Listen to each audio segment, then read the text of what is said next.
খেলার মাঠে ক্রিজ কাটে, খেলার মাঠের জন্য ওই যে জায়গায় বল পড়বে ওই জায়গায় একটা পিচ বানায়, পিচ। ওই পিচে যেমন কোনো বন রাখে না, ওরকম ওই মুখের ভিতরে কোনো দাড়ির ছোঁয়া পর্যন্ত যুবকরা রাখতো না। কারণ ওরা ওই সময়ের যারা মডেল ছিল, যে সমস্ত নায়ক যারা ছিল, অভিনেতা, ওরা মুখে রাখতো না, তাই রাখতো না। এরপর একটা যুগ আসলো যখন ওই সময়ের মডেলরা মুখে খোসা খোসা দাড়ি রাখতো।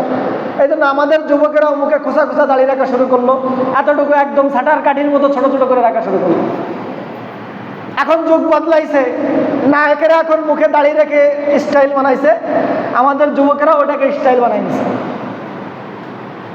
তা আমার কথা হলো, সামান্য একজন ইহুদি খ্রিস্টান, সামান্য একজন ফাসেক, সামান্য একজন বেবিচারিণী মহিলা, বেবিচারিণী মডেল, বেবিচারী অভিনেতা, তার মুখের আকৃতি দেখে যদি তোমার সংস্কৃতি বদলায়, তাহলে শত হাজার বছরের শ্রেষ্ঠ মানুষ, কোটি কোটি বছরের শ্রেষ্ঠ মানুষ, পুরো পৃথিবীর শ্রেষ্ঠ মানুষ জনাবে মুহাম্মদুর রাসূলুল্লাহ সাল্লাল্লাহু আলাইহি ওয়াসাল্লামের আদর্শ থেকে কেন তোমার মুখে দাড়ি গজায় না?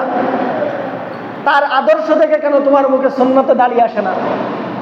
ও যুবক, তোমার মডেল তো নায়করা নয়, তোমার মডেল তো খেলোয়াড়রা নয়, তোমার মডেল হলো জনাবে মুহাম্মদুর রাসূলুল্লাহ সাল্লাল্লাহু আলাইহি ওয়াসাল্লাম। তোমার মডেল তো হক্কানি উলামায়ে কেরাম,